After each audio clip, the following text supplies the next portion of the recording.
رسول مقبول صلی اللہ علیہ وسلم کی سیرت کا کوئی بھی پہلو ان کے ذہن سے اوجھل نہیں ہے۔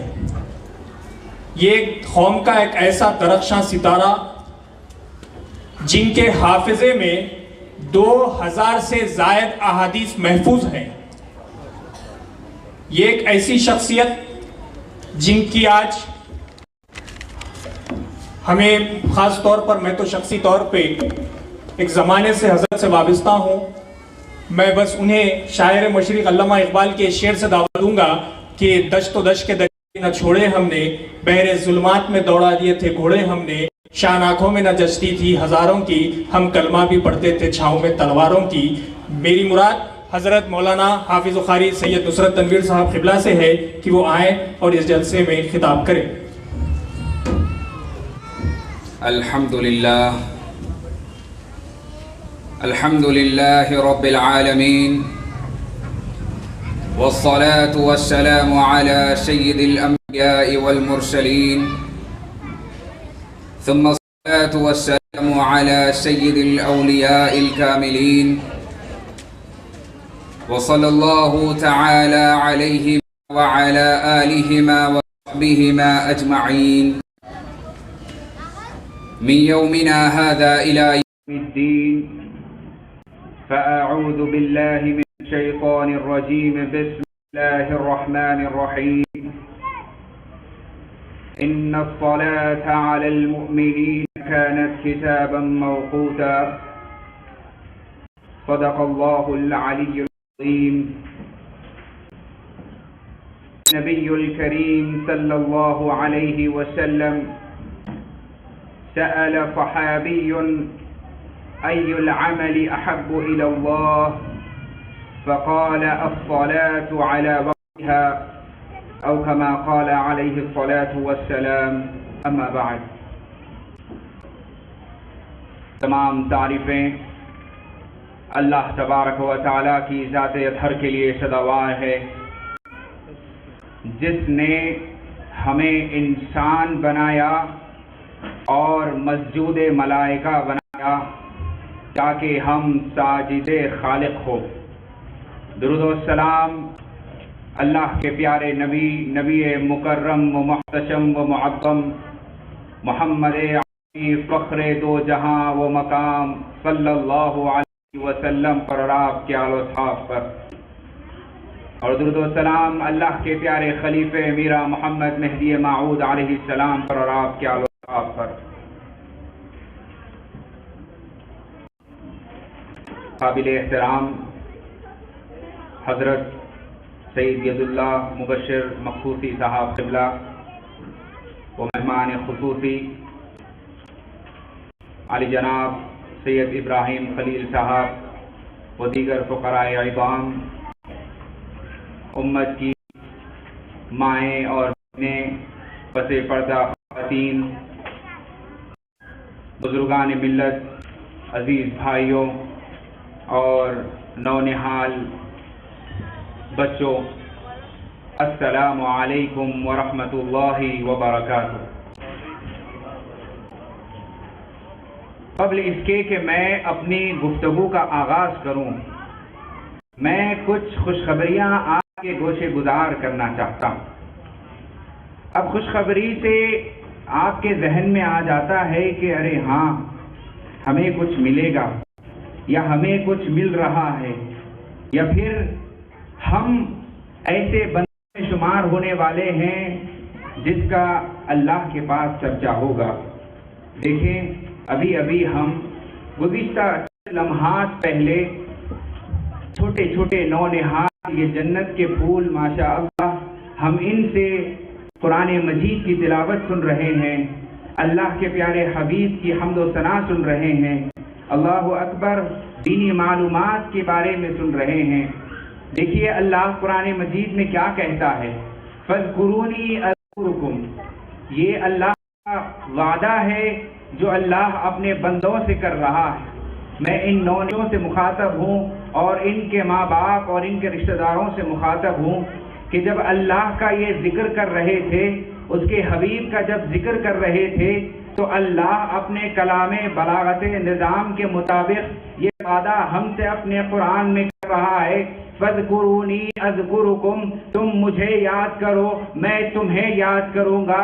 اس کی کئی تفاسیریں لکھی گئی ہے، اس کی کئی شروحات لکھی گئی ہے، میں آپ کو ایک شرح اس کی کر دیتا ہوں جس سے آپ کو اندازہ ہو جائے کہ اللہ آخر کیسی یاد اپنے بارے میں بتا رہا ہے، اور یہ بھی کہہ رہا ہے کہ تم مجھے یاد کرو میں تمہیں یاد کروں گا۔ تو دیکھیں آج یہ نونہال بچے آ کر اس اسٹیج پر قرآن مجید کی تلاوت کر رہے ہیں، اللہ کے کلام کی تلاوت کر رہے ہیں، اللہ کے حبیب کی حمد و ثنا بیان کر رہے ہیں۔ یہ آج ہماری نشست ہے، سارے کے سارے لوگ اس محلے کے پڑوسی محلے سے آئے ہوئے اس جلسے میں شریک ہیں۔ اس کے سامنے ان لوگوں کے سامنے یہ نونہال بچے قرآن مجید کی تلاوت کر رہے ہیں، حمد و ثنا کی تلاوت کر رہے ہیں۔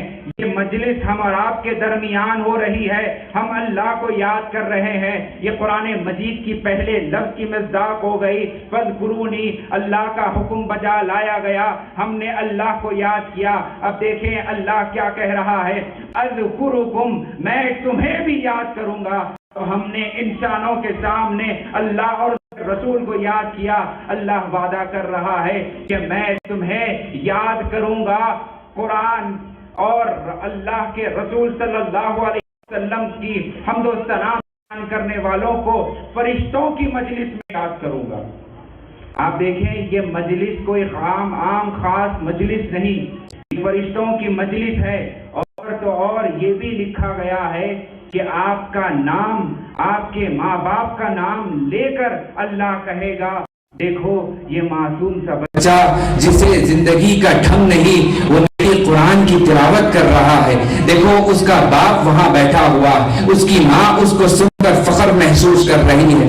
یہ چرچے میں آپ کو ریئل پکچر بتا رہا ہوں جو آج ہم اس مجلس میں بیٹھ کر اس اللہ کے کلام کو سن رہے ہیں، اس حبیب کی حمد و ثنا کو سن رہے ہیں۔ یہ وعدے سے کہہ رہا ہوں کہ اسی مجلس کی طرح اللہ نے ایک مجلس آسمان میں بھی سجائی ہے، اور آپ کے بچوں اور آپ کے ماں باپ کے بارے میں اللہ چرچے کر رہا ہے اور فخر سے کر رہا ہے، جیسا کہ مستورات میں بیٹھ کر ایک ماں کا کلیجہ، ایک ماں کے کلیجے کو جو ٹھنڈک پہنچ رہی ہے کہ ان کا بچہ یہاں آ کھڑ کر اللہ اور اس کے رسول کی حمد و ثنا بیان کر رہا ہے۔ اس ماں کے کلیجے کے لیے کوئی الفاظ نہیں ہے، یہی ایک ماں کی یہ حالت ہے۔ وہ 70 ماؤں کی محبت رکھنے والا کیسی مجلسیں سجا رہا ہو۔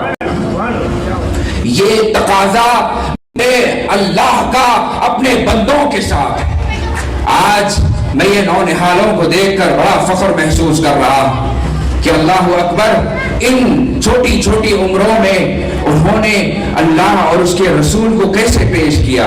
ہاں یہ معصوم کوششیں اللہ اکبر وہ جنت کے پھولوں کی یاد دلاتی ہے کہ یہ جنت کے پھول ہیں جو ہمیں یہاں بیٹھے ملے، یہ جنت کے پھول ہے جو اللہ رب ذوالجلال نے ان کو اس کام کے لیے چن رکھا ہے۔